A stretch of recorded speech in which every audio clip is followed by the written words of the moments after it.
उस समय मुझ हल आयुधारी शिव का दर्शन सभी देवता करेंगे तथा भल्लरी, मधु, पींग और श्वेत केतु मेरे पुत्र होंगे तथा वे धार्मिक रुचि रखने वाले होंगे। 23वें द्वापर में व्यास तृणाबिंदु मुनि होंगे। तब मैं कालिंजर नामक पर्वत पर श्वेत नाम से उत्पन्न होऊंगा और उशिक, बृहद्रश्व, देवल और कवि नाम के 4 तपस्वी पुत्र होंगे। 24वें द्वापर में यक्ष व्यास होंगे। तब मैं शूली नामक महायोगी के रूप में जन्म लूंगा। शालिहोत्र, अग्निवेश, युवनाश्व और शरद्वसु मेरे पुत्र होंगे। जब 25वां द्वापर युग आएगा उस समय शक्ति नाम से व्यास अवतार धारण करेंगे और मैं मुंडेश्वर नाम से प्रकट होऊंगा। 26वें द्वापर में पराशर व्यास होंगे और मैं भद्रवट नगर में सहिष्णु के रूप में अवतरित होऊंगा। 27वां द्वापर आने पर मैं सोम शर्मा नाम से प्रभास नामक तीर्थ में अवतार धारण करूंगा। उस समय व्यास जी जातुकर्ण नाम से प्रसिद्ध होंगे। 28वें द्वापर युग में भगवान श्री हरि विष्णु पराशर के पुत्र के रूप में जन्म लेंगे और उनका नाम द्वैपायन व्यास होगा। उस समय श्री कृष्ण अपने छठे अंश से वासुदेव के पुत्र के रूप में जन्म लेकर वासुदेव नाम से जगत प्रसिद्ध होंगे। तब मैं लकुली के नाम से प्रकट होऊंगा। इस प्रकार देवादिदेव भगवान शिव ने मनवंतर के चतुर्युगियों के योगेश्वतारों का वर्णन किया। इन 28 योगेश्वतारों में उनके 4 परम प्रिय शिष्य होंगे जो शरीर पर भस्म और मस्तक पर त्रिपुंड, गले में रुद्राक्ष की माला धारण किए होंगे। ये शिष्य विद्वान और भक्त होंगे। 6वां अध्याय, नंदिकेश्वर अवतार। सनत कुमार जी ने पूछा, हे प्रभु, आप महादेव जी के अंश से उत्पन्न होकर भगवान शिव को कैसे प्राप्त हुए? कृपा कर मुझे इस उत्तम कथा का वर्णन सुनाइए। नंदीश्वर बोले, हे ब्रह्मापुत्र सनत कुमार जी, शिलाद नामक एक धर्मात्मा मुनि थे। एक बार जलपुत्र की कामना से शिलादी ऋषि इंद्र की तपस्या और उनका ध्यान करने लगे। तब देवराज इंद्र ने प्रकट होकर उनसे कहा कि मैं आपकी इच्छा को पूरा करने में असमर्थ हूं, अतः आप परम पिता परमेश्वर भक्तवत्सल भगवान शिव की स्तुति करो। वे ही आपकी इच्छा पूरी करने में सक्षम है। यह सुनकर शिलाद प्रसन्न होकर पूर्ण भक्ति भावना और श्रद्धा पूर्वक देवादिदेव भगवान शिव की तपस्या करने लगा। शिलाद की कठोर तपस्या से प्रसन्न होकर भगवान शिव ने उसे साक्षात दर्शन दिए और बोले, हे शिलाद, ब्रह्मा जी, श्री हरि विष्णु सहित सभी देवताओं और ऋषि मुनियों ने मेरे अवतार धारण करने के लिए मेरी तपस्या की और सभी मुझे इस पूरे संसार का पिता मानते हैं। फिर भी मैं आपको अपना पिता बनने का वरदान देता हूं। मैं आपका आयोनिज पुत्र बनकर जन्म लूंगा और मेरा नाम नंदी होगा। यह कहकर भगवान शिव वहां से अंतर्धान हो गए। तत्पश्चात शिलाद भगवान शिव की जय जयकार करते हुए अपने आश्रम में चले गए। वहां उन्होंने सभी को यह बात बताई। कुछ समय उपरांत मेरे पिता शिलाद यज्ञ भूमि को सही कर रहे थे कि उसी समय मैं भगवान शिव की आज्ञा से उनके शरीर से उत्पन्न हुआ। तब चारों ओर प्रसन्नता छा गई। जब मेरे पिता शिलाद ने मेरे बाल रूप को देखा, जो सूर्य और अग्नि के समान तेज, प्रभावशाली और प्रकाशमान था, हाथ में त्रिशूल एवं सिर पर जटाजूट धारण किया था, तो मेरा रूप देखकर वे आनंद से झूम उठे। शिलाद बोले, हे सुरेश्वर, आपने मुझे बहुत आनंद दिया है, इसी कारण मैं आपका नाम नंदी रखता हूं। तब मेरे पिता अत्यंत प्रसन्न होकर भगवान शिव की स्तुति करने लगे। तत्पश्चात वे अपनी कुटिया में चले गए। उस कुटिया में जाकर मैंने अपने इस रूप का त्याग कर दिया और साधारण बालक की भांति रहने लगा। तब मेरे पिता शिलाद ने मेरे नामकरण आदि संस्कार पूरे किए। 5 वर्ष का होने पर मुझे संपूर्ण वेदों का अध्ययन कराया गया। जब मैं 7 वर्ष का हुआ तो देवादिदेव भगवान शिव की आज्ञा से मित्र और वरुण नामक मुनि मुझे देखने मेरे आश्रम आए। मेरे पिता शिलाद ने उन दोनों को उत्तम आसन पर बैठाया और उनकी बहुत आवभगत की। तब वे दोनों मुझे बार बार निहारने लगे और कुछ देर पश्चात वे मेरे पिता से बोले, हे तात, तुम्हारा यह पुत्र इतनी छोटी आयु में ही सब शास्त्रों का ज्ञाता हो गया है, लेकिन इसकी आयु तो बहुत कम है। इसके जीवन का तो मात्र 1 वर्ष शेष रह गया है। तब उन दोनों की बातें सुनकर मेरे पिता शिलाद अत्यंत दुख से भर गए और रोने लगे। अपने पिता को इस प्रकार दुखी देखकर नंदीश्वर ने उनसे प्रश्न किया। वे पूछने लगे, पिताजी, आप किस कारण इतना दुखी हो रहे हैं? तब पिता शिलाद ने मुझे मेरी अल्पायु के विषय में बताया। तब मैं बोला, हे पिताजी, आप इस प्रकार दुखी न हो। मुझे देवता, दानव, यक्ष, गंधर्व, काल, यमराज या कोई भी मनुष्य नहीं मार सकता। मेरी अल्पायु में मृत्यु नहीं होगी। मेरे इस प्रकार के वचनों को सुनकर मेरे पिता शिलाद ने पूछा कि पुत्र, तुमने ऐसा कौन सा तप किया है या तुम्हें ऐसी कौन सी शक्ति प्राप्त हो गई है जो तुम ऐसा कह रहे हो? तब मैंने कहा, हे पिताजी, मैं भगवान शिव की आराधना और स्तुति से ही मृत्यु को दूर भगा दूंगा। आप चिंता न करें। यह कहकर नंदी ने पिता शिलाद को प्रणाम किया और स्वयं वन की ओर चल दिया। 7वां अध्याय। नंदी को वर प्राप्ति और विवाह वर्णन।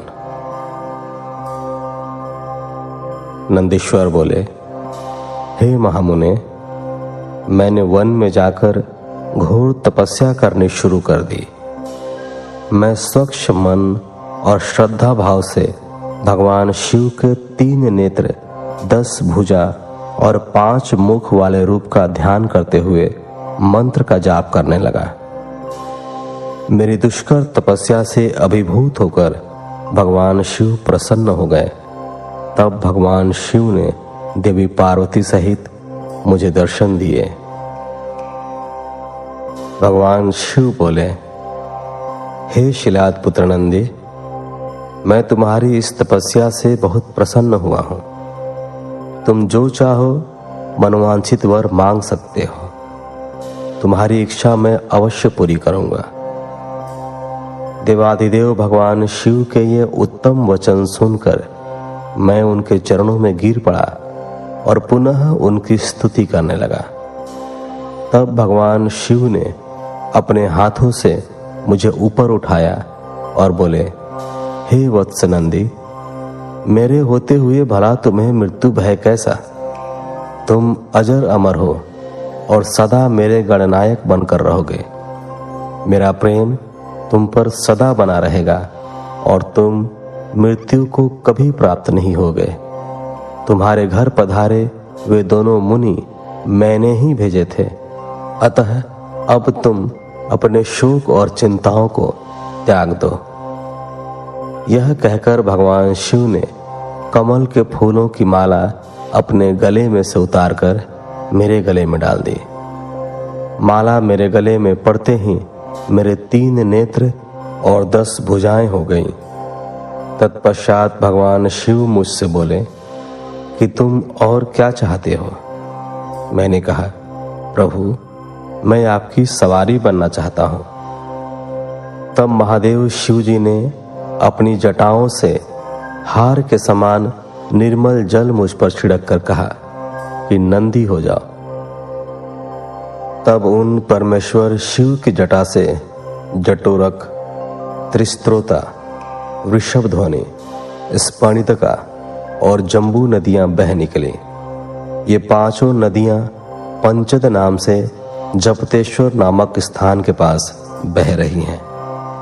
जो मनुष्य इन पंचनद नामक नदियों पर जाकर प्रसन्न मन से भगवान शिव की उपासना करता है, उसे परम मोक्ष की प्राप्ति होती है।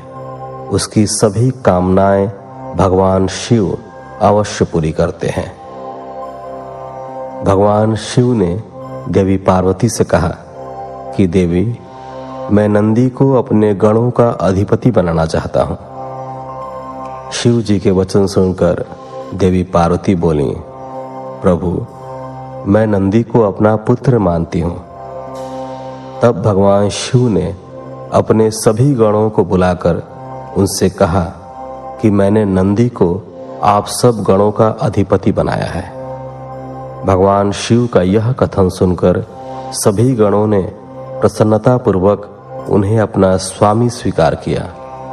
फिर सब देवताओं और मुनियों ने नंदी का अभिषेक किया। तत्पश्चात नंदी का विवाह मरुतों की सुंदर दिव्य कन्या सुयशा से संपन्न हुआ। नंदी ने सपत्नीक परमेश्वर शिव को नमस्कार किया। महादेव जी ने नंदी को ऐश्वर्य संपन्न, महायोगी, महान धनुर्धारी, अजेय और महाबली होने का आशीर्वाद प्रदान किया। देवी पार्वती ने प्रसन्नतापूर्वक नंदी से मनोवांछित फल मांगने के लिए कहा। नंदी बोला कि हे माते, मेरी सदैव आपके चरणों में भक्ति बनी रहे। यह सुनकर देवी पार्वती ने उसकी इच्छा पूर्ण कर दी। तत्पश्चात सब देवताओं ने भी हर्षित मन से मुझे अनेक वरदान प्रदान किए। तब भगवान शिव से आज्ञा लेकर सब उनका गुणगान करते हुए अपने स्थान को चले गए। महामुने, नंदीश्वर के अवतार का वर्णन शिव भक्ति बढ़ाने वाला और आनंददायक है। इसे पढ़ने अथवा सुनने से सभी सुखों की प्राप्ति होती है। 8वां अध्याय, भैरव अवतार। नंदेश्वर बोले, हे सनत कुमार जी, भगवान शिव के परम रूप भैरव जी हैं। एक समय की बात है, ब्रह्मा जी सुमेरु पर्वत पर बैठकर ध्यान में मग्न थे। उसी समय देवता उनके पास आए और उन्हें हाथ जोड़कर नमस्कार करने लगे। तत्पश्चात उन्होंने पूछा, हे ब्रह्मा, इस संसार में अविनाशी तत्व क्या है? कृपा कर इस विषय में हमें बताइए। तब भगवान शिव की माया से मोहित होकर ब्रह्मा जी बोले, हे देवताओं, आपकी प्रसन्नता के लिए मैं आपको उस अविनाशी तत्व के बारे में बताता हूं। इस संसार में मुझसे बढ़कर कोई भी नहीं है। मेरे द्वारा ही यह सारा संसार उत्पन्न हुआ है। मैं ही स्वयंभू, अज, ईश्वर, अनादि, भोक्ता, ब्रह्मा और निरंजन आत्मा हूं। मेरे कारण ही संसार प्रवृत्त और निवृत्त होता है। ब्रह्मा जी के इन वचनों को सुनकर वहीं बैठे भगवान श्री हरि विष्णु को बहुत बुरा लगा। तब श्री हरि ब्रह्मा जी को समझाते हुए बोले कि ब्राह्मण, तुम इस प्रकार अपनी स्वयं ही प्रशंसा न करो, क्योंकि मेरी आज्ञा के फलस्वरूप ही तुम इस सृष्टि के रचयिता हो। इस प्रकार ब्रह्मा जी व श्रीहरि आपस में लड़ाई करने लगे। दोनों ही अपने को बड़ा और दूसरे को निम्न समझ रहे थे। तब उन्होंने अपने को उच्च सिद्ध करने के लिए वेदों का स्मरण किया। फलस्वरूप चारों वेद वहां उपस्थित हो गए।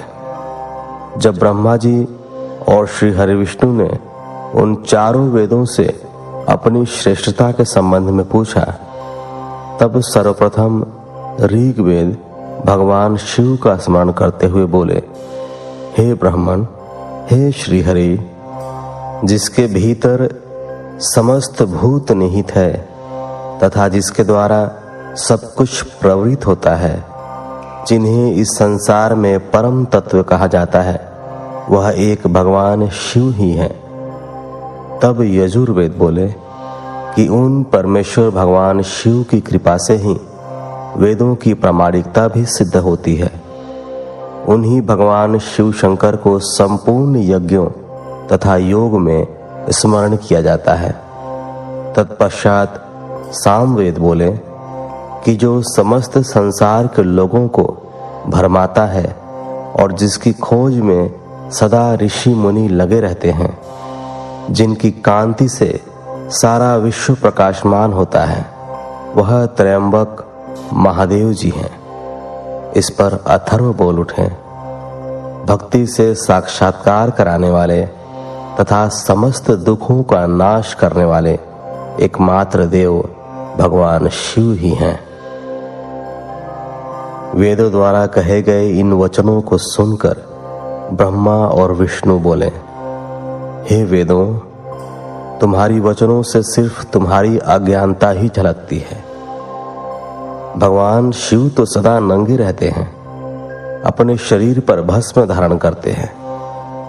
उनके सिर पर जटाजूट व गले में रुद्राक्ष है। वे सर्पों को भी धारण करते हैं।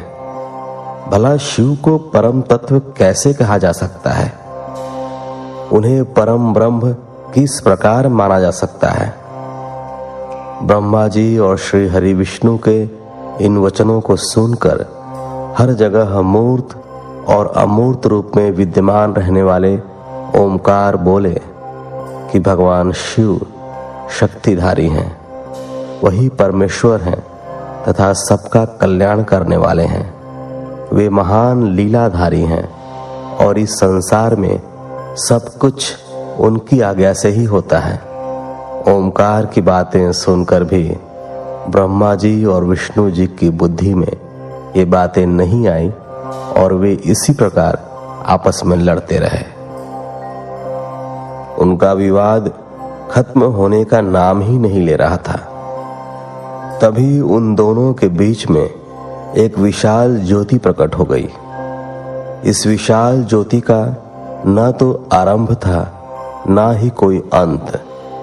उस अग्नि की ज्वाला से ब्रह्मा जी का पांचवा मुख जलने लगा। उसी समय कल्याणकारी भगवान शिव वहां प्रकट हो गए। ब्रह्मा जी शिव जी से बोले, हे पुत्र, तुम मेरी शरण में आओ, मैं तुम्हारी रक्षा करूंगा। तुम मेरे सिर से ही प्रकट हुए हो। तुमने प्रकट होकर रोना आरंभ कर दिया था, इसी कारण मैंने तुम्हारा नाम रुद्र रखा था। ब्रह्मा जी के इस प्रकार के वचनों को सुनकर सर्वेश्वर भगवान शिव को भी क्रोध आ गया। उनके क्रोध से तत्काल ही एक पुरुष उत्पन्न हो गया। उसका नाम भैरव था। भगवान शिव ने उस पुरुष को आदेश देते हुए कहा, हे कालराज, तुम साक्षात काल के समान हो, इसलिए आज से तुम जगत में काल भैरव के नाम से विख्यात हो गए।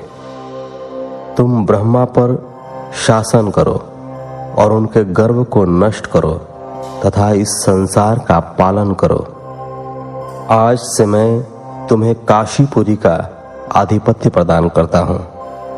वहां के पापियों को दंड देना तुम्हारा ही कार्य होगा। वहां के मनुष्यों द्वारा किए गए अच्छे बुरे कर्मों का लेखा चित्रगुप्त स्वयं लिखेंगे। भगवान शिव के